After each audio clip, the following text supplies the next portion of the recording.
निकाल लोगे। तो ये हमारा डेली लाइफ के जो यूज़र्स हैं, जो हम लोगों से टीचर पूछेंगे कि अगर आपको आर्किमिडीज प्रिंसिपल आ रहा है तो ये भी समझ आ रहा हो कि इसका ज़रूरत क्या पड़ा, अगर इसकी ज़रूरत हमारी लाइफ में क्या है, क्या हमारा डेली लाइफ में इसकी यूज़ है कि नहीं है, ये हम जानने के लिए इसे पढ़ रहे हैं। अब बच्चों एक सवाल और लिख लो आप। अब एक क्वेश्चन मैं दूसरा दे रहा हूँ।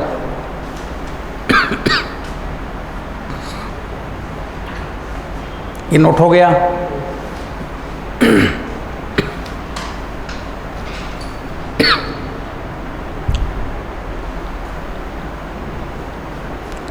क्वेश्चन नेक्स्ट लिखा गया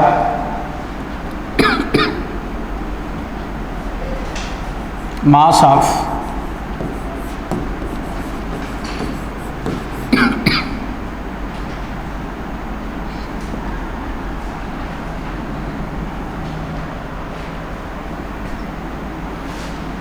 of alloy.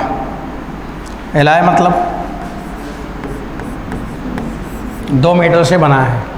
Mass of alloy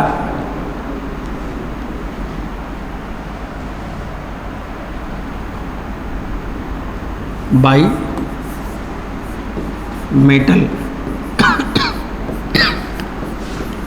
M1 and M2 of relative density 10 and 5 in air। कोई एलॉय है, 2 मटेरियल से बना है और उसको एयर में मैंने मेजर किया उसका मास को, तो लिखा है कि in air is 10 gram.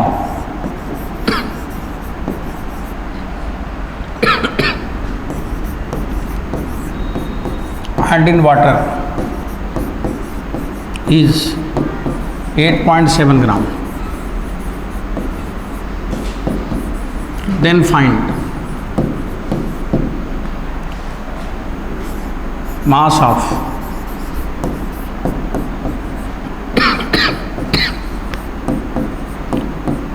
metal M1 in alloy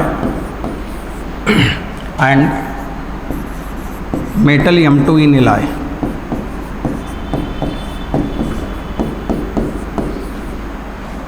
उस एलॉय में दोनों मेटल का कितना कितना मास है।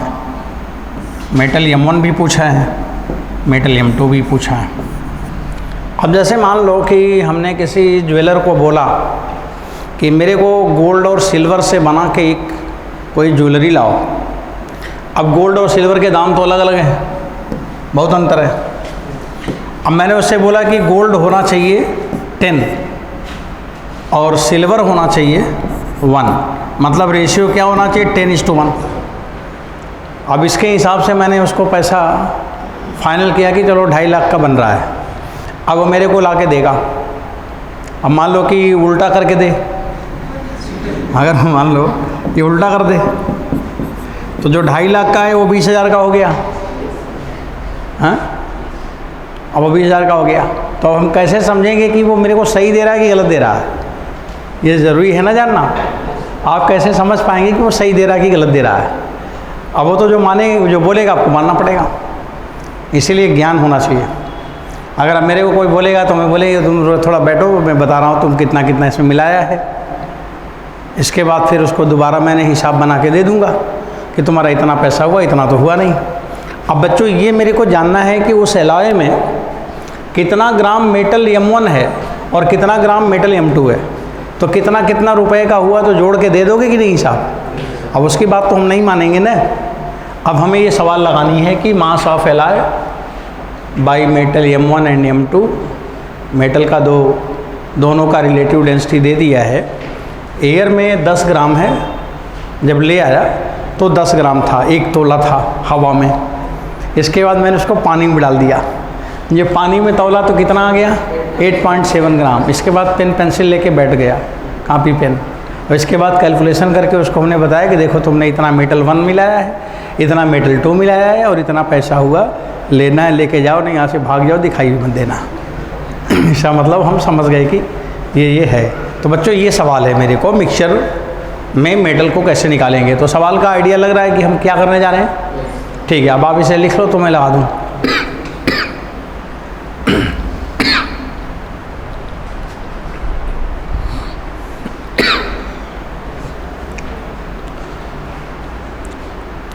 अब देखो बड़ा जल्दी से इसका आंसर आएगा, मैं एक्सप्लेन करने जैसे पेन चलेगा वैसे आंसर आ जाएगा। अब आप ध्यान से देखते रहेंगे।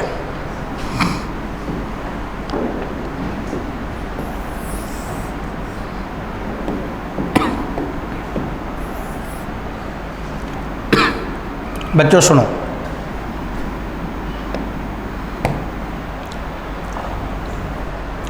पहला काम है कि ये मान लो m is the mass of metal 1, ये मान लो, एंड तो फिर 10 minus m is the mass of m2। बच्चों ये बात समझ में आ रहा? अगर टोटल 10 ग्राम है तो अगर मेटल 1 का मास m है तो मेटल 2 का कितना हुआ? 10 माइनस m हुआ। ये पहले मैंने मान लिया भाई m निकल जाएगा तो 10 माइनस m भी निकल जाएगा। देखिए अगला काम ये है,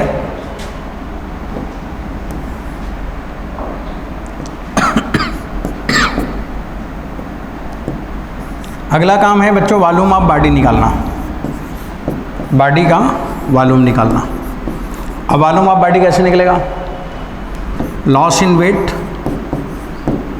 मतलब upthrust force upon density of water into the. आपको याद आ रहा है बात? बॉडी का वॉल्यूम हम कैसे निकालते हैं? आखिर अपथ्रस्ट फोर्स का यूज़ क्या है, यही तो पता करेंगे ना।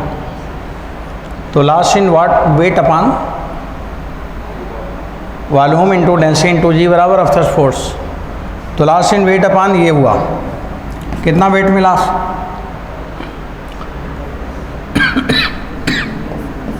10 जी से, यही तो लॉस हुआ। वाटर का 1 होता है इनटू जी,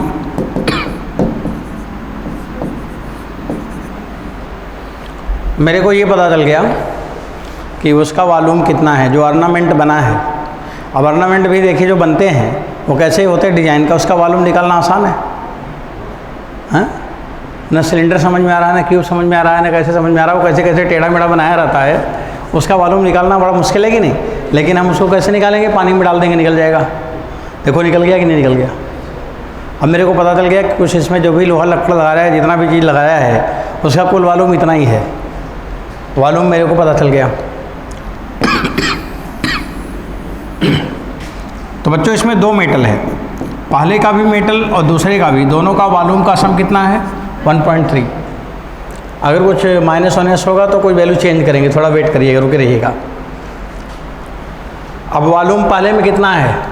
इसका मास m है और डेंसिटी, रिलेटिव डेंसिटी कितना दिया है? 10 एंड 5 10। तो वॉल्यूम होता मास अपॉन डेंसिटी 10। वाटर का डेंसिटी 1 होगा तो रिलेटिव डेंसिटी माने 10 ग्राम पर सेंटीमीटर क्यूब, 10 हो गया। V2 कितना होगा? 10 माइनस m अपॉन 5 बराबर 1.3। एल्शियम ले लो, m plus 2 into 10 minus m बराबर 13। 10 1.3 से मल्टीप्लाई कर दी। 20 माइनस m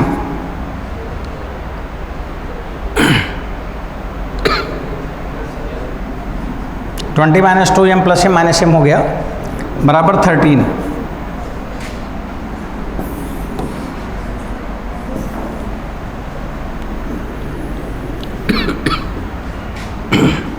बच्चों m का मान कितना है? m बराबर 7 ग्राम। तो मास ऑफ मेटल 1 बराबर 7 ग्राम। तो मास ऑफ मेटल 2 3 ग्राम। तो आपने समझ गया कितना कितना मिलाया है। अब 7 ग्राम गोल्ड है तो उसका दाम जोड़ लो, 3 ग्राम चांदी है तो उसका दाम जोड़ के उसका हिसाब बना के दे दो। बोला बनाया तुम, हिसाब मैं कर रहा हूँ, ये तुम मिलाया है। बोलेगा नहीं, बोला है कि हो ही नहीं सकता, इसके अलावा तो कुछ नहीं किया, इसके अलावा तो जेल ही जाएगा और कुछ नहीं करेगा। तो बच्चों ये है ज्ञान, ये सब आर्किमिडीज प्रिंसिपल के थ्रू हम लोग इतना सब काम कर सकते हैं। आपके एग्ज़ाम में ऐसे क्वेश्चन आएंगे तो कर लेंगे।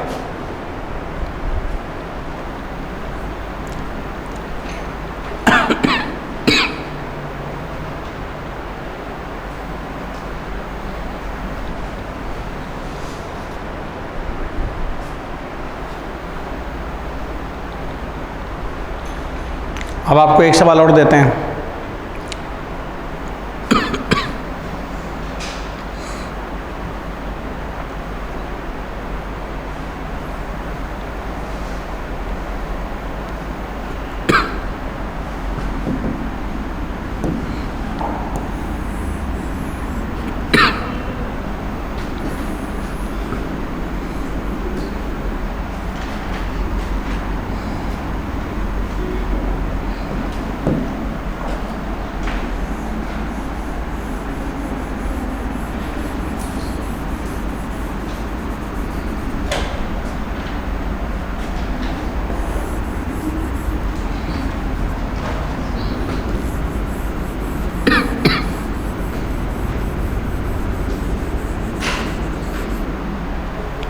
अब देखिए अगला सवाल, अभी हम लोग फोकस कर रहे हैं इसी पॉइंट पे हैं।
बच्चों देखो सवाल हो गया।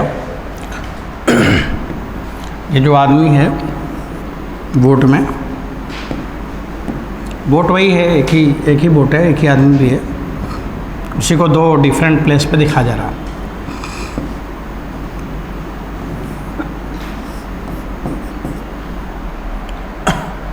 इसने क्या किया, इस स्टोन को डाल दिया पानी में, और अब ये पानी का लेवल H2 हो गया। तो क्वेश्चन दिया है बच्चों कि जब ये पहले स्टोन बोट के ऊपर था, ये आदमी और स्टोन दोनों बोट पे था, तो पानी H1 हाइट तक इसमें था, और जब उसने बोट से स्टोन डाल दिया पानी के अंदर, तो अब जो लेवल है वो पहले ये बताओ कि लेवल उतना ही होगा, कुछ बदल जाएगा? बदल जाएगा। अब बदल गया तो H2 हो गया। अब पानी का लेवल क्या हुआ? H2 हो गया। H2 कब हुआ? जब स्टोन को डाल दिया। H1 कब था? जब स्टोन तैर रहा था। तो एक बार बॉडी तैर रहा और एक बार बॉडी पानी के अंदर चला गया। तो पूछा कि कौन सही है, which one is true? Option है, इसमें कौन ऑप्शन सही है? पहला है H1 greater than H2, option B है H1 less than H2, option C है H1 बराबर H2। अब इसमें से कोई एक सही है,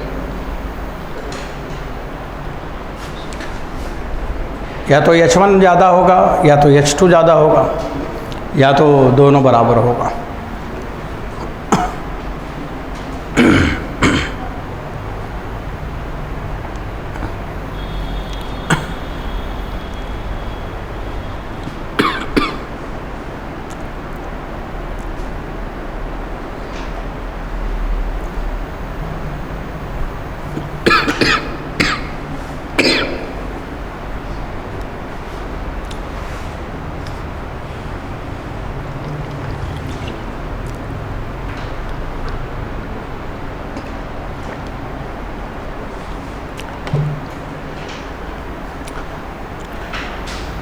अब हम इसे देखेंगे कि कौन वाला सही है। अब आपको दिखाते हैं, ध्यान सुनो। ये जानने के पहले थोड़ा कोई बात समझ लें, तब इधर हम आए। बच्चों, उसके पहले कोई बात आपको समझनी है। अब जैसे देखो,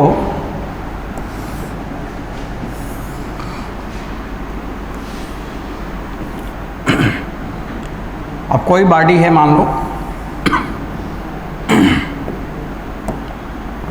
ये बॉडी इस पे तैर रही है। अब ये बॉडी तैर रही है, ये फ्लोटिंग बॉडी है। दो ही केस होगा, या तो ये तैरेगा और या तो डूबेगा। अब ये तैर रहा है। अब तैर रहा, कैसे तैर रहा है? डूबा हुआ तैर रहा है, थोड़ा डूबा है, थोड़ा हवा में है। अब मान लीजिए कि volume of body inside liquid बराबर है volume of body upon x। मतलब कुछ पार्ट डूबा, कुछ पार्ट जितना वॉल्यूम है उसका कुछ पार्ट अंदर है। x बराबर 1 भी हो सकता है। x बराबर 1 हो गया तो इसका मतलब क्या हुआ कि पूरा पूरा डूब गया। हाँ, पूरा डूब गया। लेकिन डूबा है पर वो तैर रहा होगा। अब अगर यहाँ पे ये निकाला जाए कि कितना वॉल्यूम इसके अंदर है, तो उसे बच्चों जानने का तरीका एक ही है कि देखो ये फ्लोटिंग है ना, तो mg बराबर क्या होगा? अब थ्रस्ट। बताओ तैर कब सकता है? तैरने का क्या प्रिंसिपल हो सकता है? ये दोनों बराबर होगा तभी तो तैरेगा। तो अगर वो फ्लोटिंग बॉडी है तो हम लिखेंगे F ऑफ थ्रस्ट बराबर mg।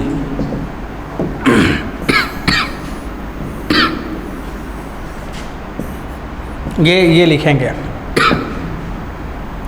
वॉल्यूम इनसाइड, वाटर का डेंसिटी इंटू जी, बॉडी का मास, बॉडी का जो भी मास होगा यम लिख दिया, जी से जी काट दिया। तो बच्चों जो इनसाइड वॉल्यूम है वो यम अपान क्या हुआ, डेंसिटी ऑफ वाटर, और मास किसका है, बॉडी का।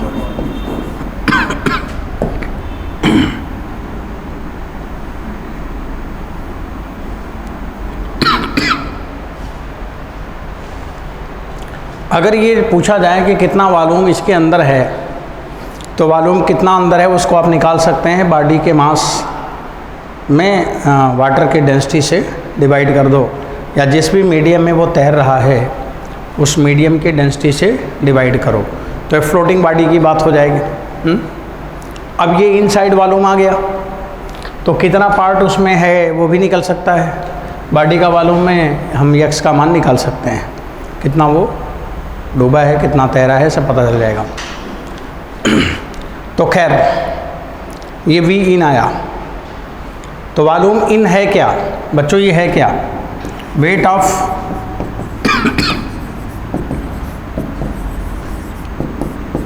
वेट नहीं, वॉल्यूम लिखोगे, वेट क्या, वॉल्यूम निकाला है आपने, क्या निकाला, वॉल्यूम निकाला। तो बच्चों ये है क्या, volume of displaced liquid, volume इन क्या है,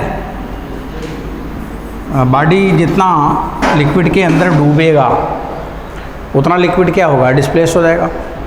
तो volume of displaced liquid equal to क्या हुआ, mass of body upon density of liquid.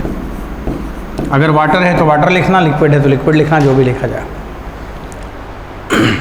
ये फार्मूला कब लगेगा, जब बॉडी डूबा है कि तैर रहा है, जब तैर रहा है, फ्लोटिंग बॉडी, जब बॉडी तैर रहा है।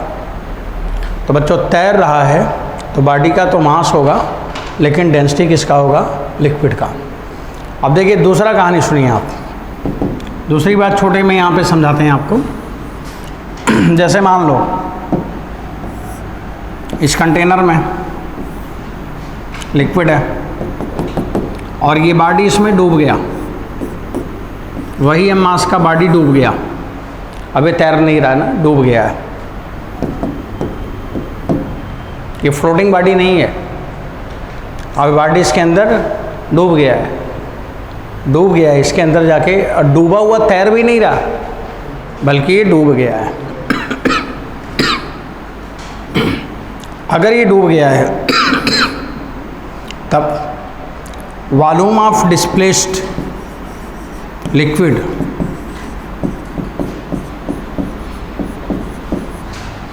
Volume of displaced liquid equal to mass of body upon density of body.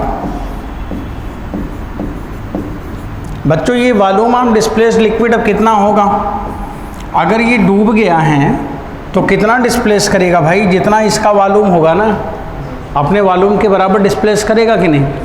तो आप यहाँ पे लिखेंगे वॉल्यूम ऑफ बॉडी, तो वॉल्यूम ऑफ डिस्प्लेस्ड लिक्विड बराबर volume of body, volume of body बराबर mass of body upon density of body.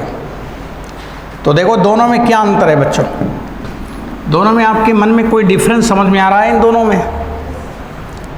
वो floating body है तो उसमें किसका डेंसिटी है, और अगर वो बॉडी डूब गया तो किसका डेंसिटी है, बॉडी का। ये अंतर है। इसका मतलब क्या हुआ, अगर कोई डूब गया तो अगर वो डूब गया तो उसका जिम्मेदार वो खुद है, अगर वो डूब गया तो उसका जिम्मेदार वो खुद है। यही दुनिया का नियम है। अगर आपका बुरा हो गया, आपका अच्छा नहीं हुआ, आप एग्ज़ाम दे रहे हैं, मान लीजिए रिजल्ट आपका एक्सपेक्टेड नहीं था, अनएक्सपेक्टेड ख़राब हो गया, तो अगर रिजल्ट ख़राब हो गया तो उसकी जिम्मेदारी किसकी होगी, टीचर जिम्मेदारी लेगा, पेरेंट लेंगे, अड़ोसी पड़ोसी लेंगे, कोई नहीं लेगा। सब यही बोलेगा कि इसका जिम्मेदार ये खुद है। जिसका सब कुछ लूट गया उसका जिम्मेदार वही है। मरहम समाज नहीं लगाता, यही बोलता कि इसका जिम्मेदार ये खुद है। जिसका गड़बड़ हो गया उसका जिम्मेदार वो खुद है। और अगर गड़बड़ नहीं हुआ, वो तैर रहा है, तब उसका जिम्मेदार कौन है? जो तैर रहा है वो नहीं है ना, मीडियम है। अगर आपका अच्छा हो गया, आपने रैंक 1 ला दी, तो टीचर बोलेंगे कि मैं पढ़ाया था इसलिए रैंक 1 आया, उसके जिम्मेदार टीचर है। पेरेंट बोलेंगे कि मेरे सुपरविजन में पढ़ा है इसलिए रैंक 1 आया है, उसके जिम्मेदार पेरेंट है। अगल बगल के लोग बोलेंगे कि मैं भी कहता था कि पढ़ लो, उसके जिम्मेदार वो हैं। दोस्त भी हैं जो टहलाते थे, वो भी बोलेंगे कि मैं भी इसे बोला करता था कि पढ़ो, तभी पढ़ा है, उसके जिम्मेदार वो हैं। तो ये है दुनिया। अगर आपका अच्छा हो गया तो सारे लोग जिम्मेदार हैं, और अगर आपका ख़राब हो गया तो सारे लोग वो भाग जाएंगे जो आपको डुबोए थे। सारी जिम्मेदारी आपकी हो जाएगी कि तूने डूबा क्यों, तुम्हें इतना अक्ल नहीं था, क्यों डूब गए। तो बच्चों, यही यहाँ पे एक बड़ा इंपॉर्टेंट कॉन्सेप्ट मिल रहा है कि डूबा तो कौन जिम्मेदार और तैरा तो कौन जिम्मेदार। क्लियर हुआ ये कॉन्सेप्ट? अब मैं उधर सवाल की तरफ चलता हूँ। हटाऊँ इसे? अब देखो, इधर समझेंगे यहाँ पे। अब आपको तो समझ आ गया, तो आप मेरे को बताना, वॉल्यूम ऑफ डिस्प्लेस्ड लिक्विड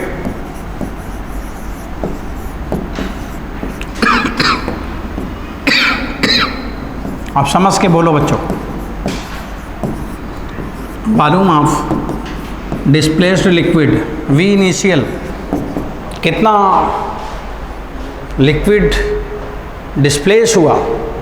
तो जो डिस्प्लेस हुआ वो नीचे तो जाना नहीं है, कहीं तो खुला तो है नहीं, तब वो लेवल ऊपर उठ जाएगा, वो लेवल उठ जाएगा। तो volume of displaced liquid V I, कितना लेवल ऊपर उठा, तो बराबर होगा फ्लोटिंग मास में क्या है, मास of man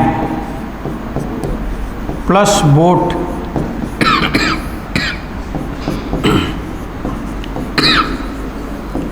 plus stone upon density of water. तैर रहा है ना, तैरते समय तो सब जिम्मेदारी लेते हैं ना, ले लिए सब लोग।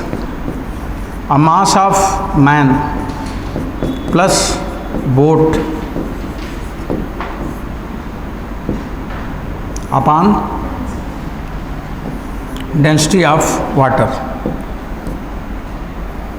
इसको मैंने एक साथ ले लिया है, ऐसे लिखा है। मैन और बोट एक साथ कर दो, इधर थोड़ा इधर कर दो, इधर कर दो, ठीक। और बच्चों plus mass of stone upon density of water. तैर रहा है ना, तैर रहा है तो तैराने वाला मीडियम रिस्पॉन्सिबल है, ये इनिशियल हो गया। अब बच्चों आगे बढ़ते हैं। अब यहाँ पे लिखोगे वॉल्यूम ऑफ डिस्प्लेस्ड लिक्विड, फिर से वाटर है तो वाटर लिख लेना,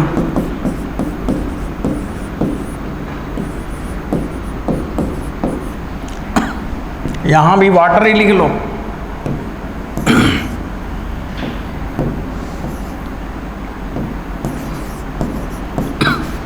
आओ बच्चों, वी फाइनल। कौन तैर रहा है?